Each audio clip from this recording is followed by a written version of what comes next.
cultura maker é uma espécie de uma subcultura contemporânea que surge num contexto principalmente tecnológico e está associado de certa forma a uma abordagem DIY ou do it yourself. Isso se intersecciona também com a cultura hacker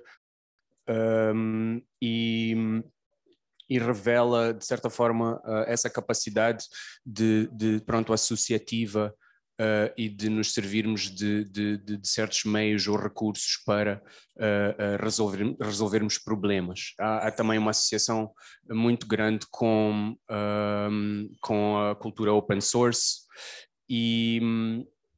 e há uma componente que se calhar é ainda mais relevante, que é a componente do crowdsourcing, que acaba sendo facilitado ou possibilitado através principalmente da internet e do poder do networking e da ligação através desta tecnologia.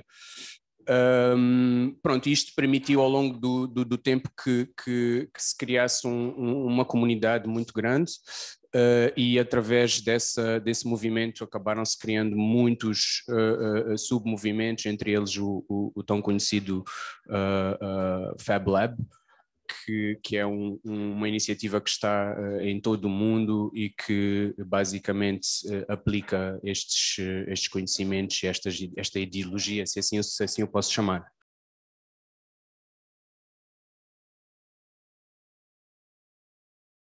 Projeto esse denominado Rohingya Cultural Memory Center, portanto, Centro de Memória Cultural do Povo Rohingya, mais concretamente ações na área do bordado realizadas com mulheres Rohingya. E a um genocídio de que foram alvo em 2017, fizeram uma migração em massa para o Bangladesh, onde estão estabelecidos no maior campo de refugiados do mundo, portanto, desde 2017.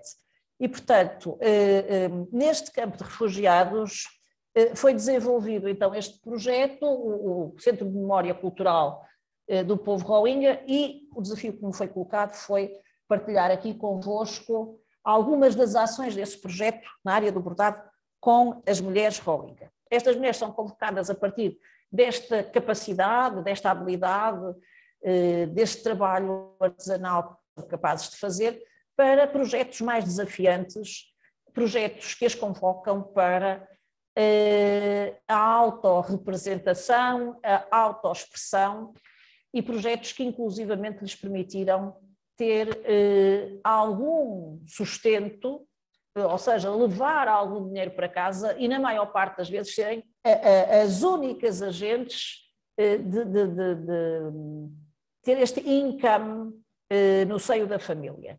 E, portanto, sendo as mulheres Rohingya, de facto, mulheres sem voz dentro da sua comunidade, mulheres com muito caminho para trilhar no que diz respeito ao seu empowerment, à sua voz, o projeto e o trabalho que estas mulheres começaram a desenvolver transformou-se imediatamente nessa atitude política de autoafirmação dentro da própria comunidade. A fotografia que eu trouxe para este slide é a de um bordado, já numa fase um pouco mais adiantada do projeto, em que as mulheres já tinham passado das flores, ou estavam a fazer a transição daquilo que eram os motivos tradicionais, as flores, os elementos da natureza, para a autoexpressão. Aqui temos o resultado de portanto, um exercício de autorretrato a partir da técnica de bordado. E evidentemente que tudo isto se fez desde o início com o envolvimento das artesãs na construção do próprio processo. Foi o resultado mais expressivo da autorrepresentação, quando as mulheres, depois de bordarem as árvores, as casas, se bordarem a si próprias, bordarem as famílias, bordarem as casas em que viviam no Myanmar, as casas em que vivem, ou os abrigos em que vivem no campo de refugiados, por fim quiseram bordar-se a elas próprias enquanto grupo de trabalho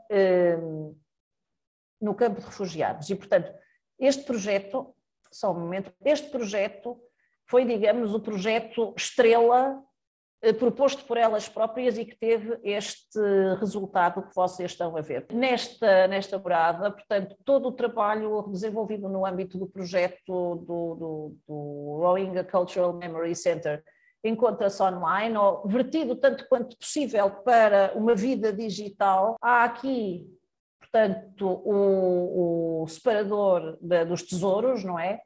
E dentro dos tesouros, e vocês, se tiverem depois tempo e curiosidade para vir pesquisar o que há neste website, vocês terão a oportunidade de ver que é precisamente no tesouro do bordado que nós temos mais exemplares e temos lá um resultado por coleções que estão perfeitamente inventariadas e catalogadas por coleções. Temos o resultado daquilo que foram os vários projetos realizados com estas mulheres. Gambiologia, a palavra vem de um neologismo, que é a mistura entre gambiarra e tecnologia, ou uma possível provocação sobre uma ciência da gambiarra.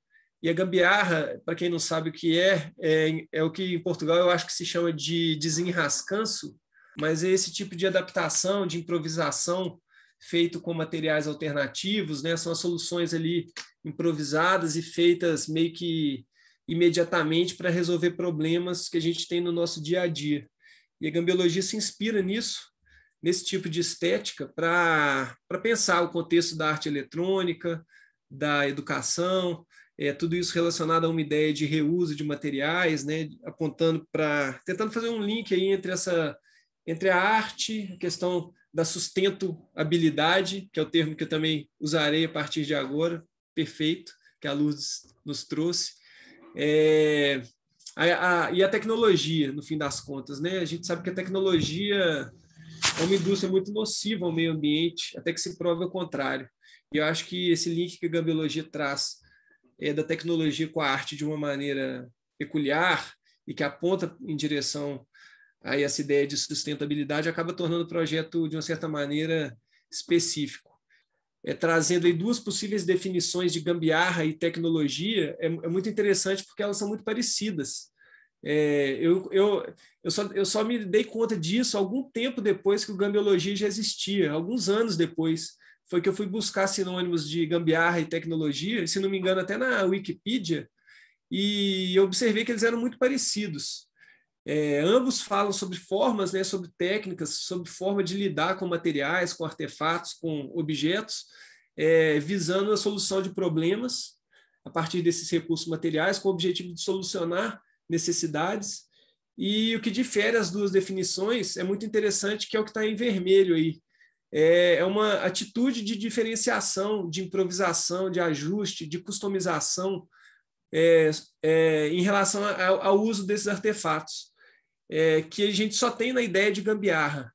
E a palavra atitude aí está sublinhada não por acaso, que eu entendo que a gente tem uma postura muito passiva em relação ao uso das tecnologias. E quando você pensa tecnologia no contexto de se inventar, de se criar uma solução customizada, pessoal, ou de se fazer uma gambiarra, você passa a ter uma postura mais ativa em relação a esses objetos técnicos.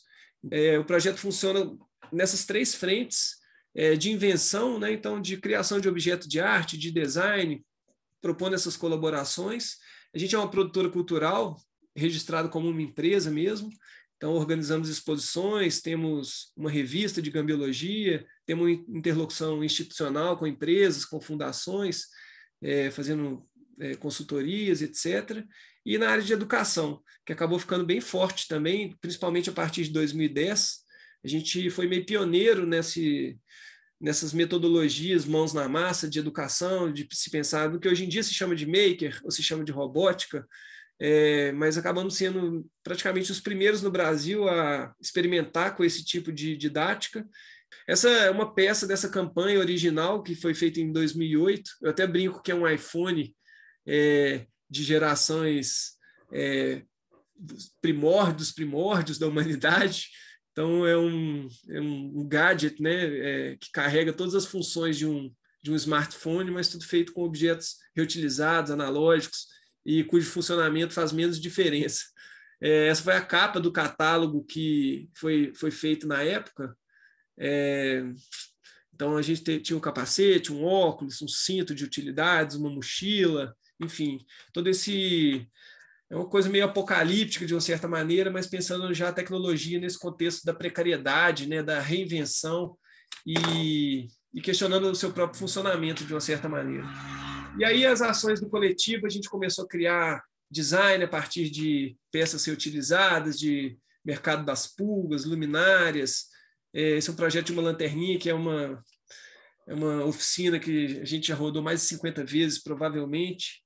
Aí já começando a entrar no contexto das artes plásticas, de criar esculturas. A gente fez esse projeto maior em 2010, o Gambiociclo, que é um veículo multimídia para fazer intervenções, na época, de grafite eletrônico na rua, e também dentro dessa lógica dos vendedores ambulantes, né, dos vendedores que improvisam os seus veículos para poder circular nas ruas e buscar seu sustento. Depois fizemos um outro Gambiociclo a convite de um festival, durante o prazo de uma semana. Foi uma espécie de um hackathon lá em Albuquerque, nos Estados Unidos. Fizemos uma versão pocket do mesmo trabalho. Foi feito em 2011 e são 2 malas que propõem uma videoconferência. Na época a gente não tinha... 10 anos atrás, é curioso, né? A gente não imaginava, por exemplo, ter uma plataforma que conectasse em tempo real e eu pudesse estar participando de um festival em Maputo. E muito menos, e também da mesma maneira, a gente não tinha nem Skype praticamente nessa época. Era o Skype que a gente usava. Então, essa é uma provocação sobre essa ideia de videoconferência. E elas têm um sinal de rádio e TV e sem privacidade. Então, a conversa não necessita de uma operadora de telefonia, toda analógica e aberta. Então, também uma certa ironia sobre essa questão da privacidade. Eu gosto bastante, esse trabalho nem existe mais. E aí, instalações feitas com sucata, coletivamente, em processos de laboratórios e oficinas. Essa foi uma grande instalação feita com materiais reutilizados também em São Paulo. Aí, esse é um laboratório que eu participei em Madrid, com colaboradores, que também é mais uma geração dessa instalação, que eu chamo de Random Gambiarra Machine. Então, uma máquina aleatória de gambiarras ou alguma coisa assim. Esse também é um trabalho que eu fiz em 2019, durante uma escola de verão na França. Era uma máquina para carimbar. Então, é uma estrutura extremamente complexa e precária para executar uma tarefa muito simples, né? E tudo isso tem a ver com uma visão assim, crítica e provocadora sobre a noção de tecnologia, ou como as pessoas entendem, né, a função da tecnologia, sempre baseado numa lógica de eficiência e limpeza. E eu acho que nem sempre é por aí, especialmente quando a gente está falando de países do eixo sul, como Brasil, como Moçambique, como a África do Sul, como tantos outros aí que não tem condições de produzir tecnologia de ponta, então a gente acaba tendo que adaptar e dar um jeito e se virar para poder dar forma para as nossas necessidades. E aí uma outra ação da Gambiologia é a produção de exposições coletivas. A gente, desde 2010, tem feito algumas exposições. É uma série de exposições chamada Gambiólogos. Então, são alguns trabalhos da primeira exposição, em 2010. Esse também eu acho maravilhoso, o trabalho do Guto Lacasse, que são 2 gerações de furadeiras, né? Uma analógica antiga e uma eletrônica, que estão interconectadas em um loop infinito, uma dependendo da outra. Então, também acho que tem uma provocação aí muito interessante e bela, em termos de formais, assim, sobre esse diálogo, essa confluência de tecnologias antigas e novas. Aí essa foi a segunda edição, em 2014. Foi meio que uma despedida do coletivo Gambiologia. Na época, a gente colocou todos os trabalhos que a gente tinha feito até então em uma sala separada da galeria. Então, foi meio que um resumo da obra, assim. E a terceira exposição aconteceu entre 2018 e 2019, e provavelmente a gente ainda vai ter uma no ano que vem. E aí já teve um subtítulo de maquinações, pensando em máquinas de uma forma mais específica, e a forma como as máquinas propõem um diálogo entre a lógica da engenharia e a lógica do artista. Trabalhando com um projeto específico que se chama The Hands That Feed You, ou As Mãos que Te Alimentam, que vem de certa, que trata de certa forma a ideia de um sistema a teoria de um sistema de dependência global norte-sul e as suas influências específicas no que diz respeito ou as expressões que esse sistema de dependência acaba criando, sejam elas expressões económicas, políticas, psicológicas até. Neste projeto especificamente acabei por fazer um exercício bastante interessante, que foi uma pesquisa à volta de uma das expressões económicas que referia, que é o universo da ajuda humanitária, aqui especificamente retratado pela utilização dos sacos de transporte de roupas em segunda mão, que são, portanto, conhecidos por nós neste contexto e no mundo inteiro. Então, de certa forma, o que eu vim propor aqui foi uma recolha neste contexto especificamente, aqui em Maputo, de t-shirts que vêm, no final das contas, do mundo inteiro, e que são utilizadas especificamente, né, ou começaram por ser utilizadas para este conceito de ajuda humanitária, mas que acabaram por construir um mercado económico específico e inesperado e não formal. Todos nós conhecemos o conceito da pirâmide de Maslow, ou a mais conhecida pirâmide das necessidades, e eu acho que esta expressão bastante comum, esta ideia de que quanto mais desconforto ou quanto maior a necessidade que nós temos, maior o ímpeto para a criação ou a criatividade, ou essa necessidade de, através da invenção ou de uma intenção, ou dessa necessidade, acabarmos por ter que encontrar soluções imediatas ou geniais para problemas imediatos. Esta ideia de que nós, ao sermos deparados com uma necessidade extrema, termos que ser criativos.